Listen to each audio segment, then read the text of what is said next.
I told you about El Rufai's statement that people who, the headsmen and the bandits, are not Nigerians, that they are outsiders that were brought in to destabilize Goodluck Jonathan's government. I can also recall that when Buhari was sworn in, is it the second time?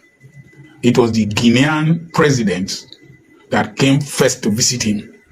And remember, the Fulanis in Nigeria from the Futajalon area of Guinea. If you don't know, Guinea shares boundary with Sierra Leone. I've crossed the border into Guinea from Sierra Leone. I went from Makeni. And Sierra Leone, as at today, has undergone a piecemeal Fulanization. They call them Fulas there. Of Sierra Leone, particularly Freetown.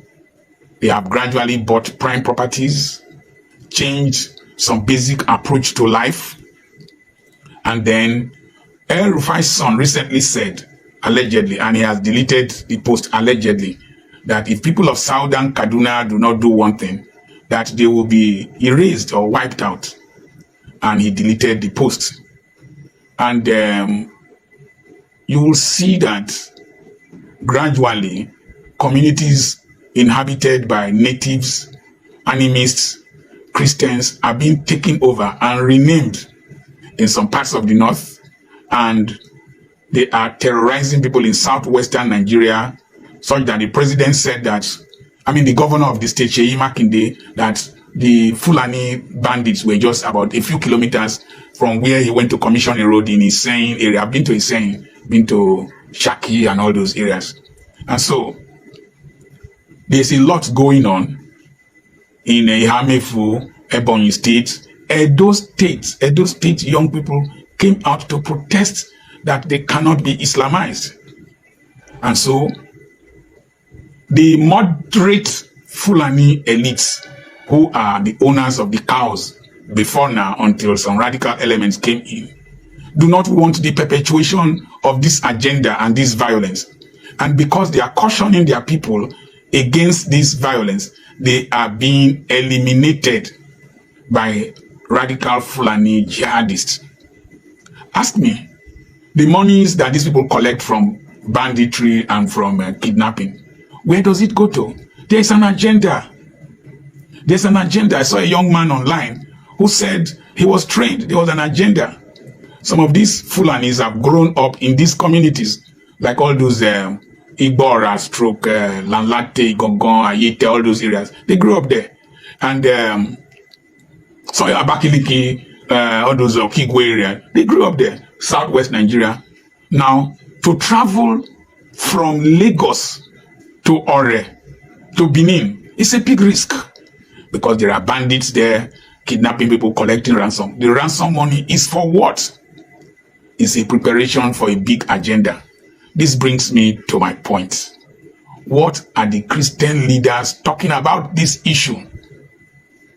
Apart from the Catholic bishops who have felt the brunt of the killing of their priests, kidnapping of their priests, because the Roman Catholic Church is one of the institutions that acts as a pillar in the provision of education, provision of social services, and welfare services all over the world. They are a prime target. And so, the church leaders are not speaking out. What are they doing? You are busy arresting people who criticize your doctrines.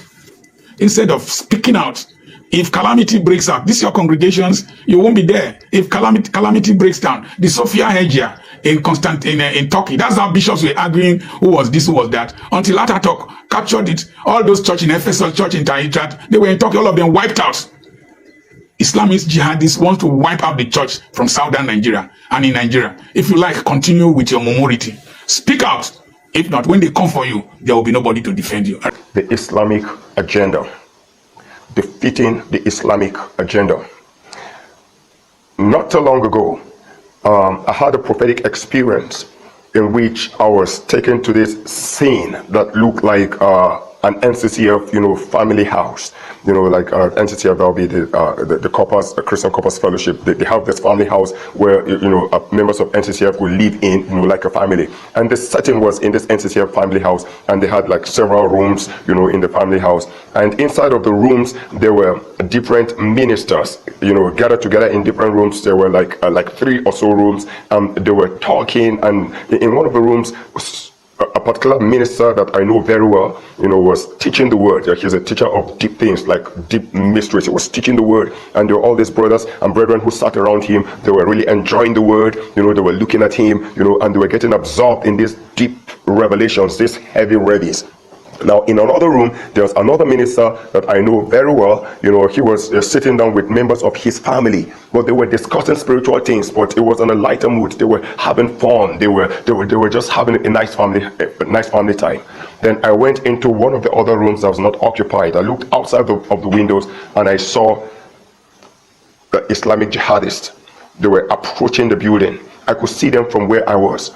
They were outside the wall. And then the next time I looked, they were already in the compound. And then when I looked again, they were already at the window. Each time I looked, there was an advance closer to the building, and one of them brought out a blowgun and shot me with a blowgun right here.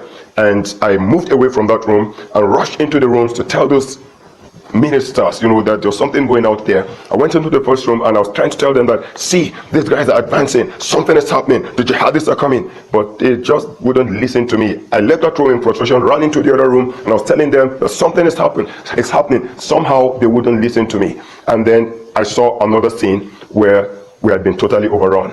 The building had been taken over, had been sacked, and we were being asked to evacuate. And as we were packing our things and living, in shame, in defeat, and humiliation, I looked at the front of the house, and there were the Islamic jihadists hoisting their flag, like the ISIL flag or something like that. They were hoisting the flag. And I came out of that experience. And one of the initial things that I understood from what the Lord showed me was, number one, that it is true that there is a threat. It is true that there are those who want to Islamize not just Nigeria, but actually the world, to turn the world into one massive caliphate. While on the surface, I may not be too concerned with Islamization happening in Saudi Arabia and in Mecca. This is Nigeria. God has his plan, his intent, his purposes for Nigeria. And I can tell you right off the cuff, it is not God's will for Nigeria to be an Islamic nation. It is not his will. And that agenda needs to be defeated anyhow. By whatever means the Holy Ghost will reveal to us, it needs to be defeated. The next thing I got from this prophetic experience was that we were not responding appropriately to the threat that is out there. Plateau 50 are victims of what? Islamization agenda in Nigeria. It did not start today. It did not start this week. Islamization agenda that started by Ottoman Danfodio in 18th century, his siblings, his children, his nephews, the Fulanis, they are at least, upholding it. It is progressively going on.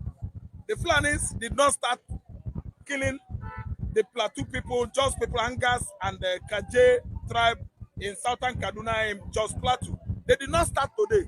That was part of the agenda. It's based on the understanding of the particular people that are being victimized. The Hausas communities, the Angas, the Lantan that team up with Fulani and fought against Igbo and killed Igbo pregnant women, killed children, 1967, 68, 69, 70, they are paying back for the nemesis. What they did to the Igbos is what Jos Plateau are paying today. When you kill an innocent man and he was crying in pain, whatever it tells you is a curse that will be following you from generation to generation. Though the mid-belters, they have actually come out and said, Igbo, sorry, we are sorry. All those mid-belters, they are our brothers, they are all Christians. What you see in Plateau State is Islamization agenda, Fulani conquest. So that one is on and on in the north. And the federal government can never, ever do anything about it because each and every public agency, federal agency, is under a spell, hypnotism cast or prepared by the Fulani man against the, let me say, agents. Any department, federal department, is under the control of Fulani. That's why Fulani is telling you that those 16 you kill are more sacrosanct than 500 Yoruba man, 300 Igbo man, 1 million Uromi. The outside, the Fulani themselves, they are telling you that they are the head, the masters of Nigeria. That's why it doesn't matter how many they killed in Uzo 1 recently after this Uromi 16. That's why it doesn't matter to them how many they killed in Jos Plateau recently, because Fulani, oligarch or Janjaweeds believe they are the masters, the first class in the country called Nigeria. Hi, my people. Now come back. I think una don watch and hear wetin people talk concerning Islamization and Fulanization for inside this video. Though e don tey wey be say okay, we dey always bring this type of news up for here for una, but una no wan take am serious based on say una dey look everything less. See all this thing wey be say okay dey go on, wey be say okay we dey tell una wey una no wan believe. If una wey be Christian or una wey be Muslim, omo open una eye wey una no shine una eye well. This matter, yes, e go come to pass. This matter, e go come to pass. Now wetin we get to tell una, you see this Christianization abi Islamization wey be say okay we dey always dey bring up every day and night. Omo, you know go fit make this country elevate. You know say okay this country na be the only country wey be say we dey carry religion dey sell like say na cake na we dey sell for market. Na this country na we dey wey be say we dey sell tribal abi tribe something like say na cake na we dey sell. How you go come say okay this country go fit unite again? Na unity wey be say we need for this country, but the way many things dey go now, omo, e don scatter many unity wey be say e suppose work for inside this country. The way this thing is now, me I fit tell you, I fit guarantee you 100% that okay this country will never be united. The only thing wey be say okay go fit help this country na be either they restructure this country or they divide this country. Now only the thing wey be say go fit help this country be there, because of the way many things they come from many angle. E dey come from different angle every day and night, and nobody wan talk anything concerning this thing wey be say okay we dey inside for inside this country. Although we get nothing to say about this thing, but wetin we get to talk about this thing be say nobody fit Islamize anything and nobody fit Christianize anything. Now wetin we get to tell una about this thing wey be say e dey go on. And for you wey be say you dey hear us now, if you get anything wey be say you wan talk concerning this matter, make you drop am for inside comment section. And also if today be your first time, make you like, make you share, and make you subscribe. Thank you.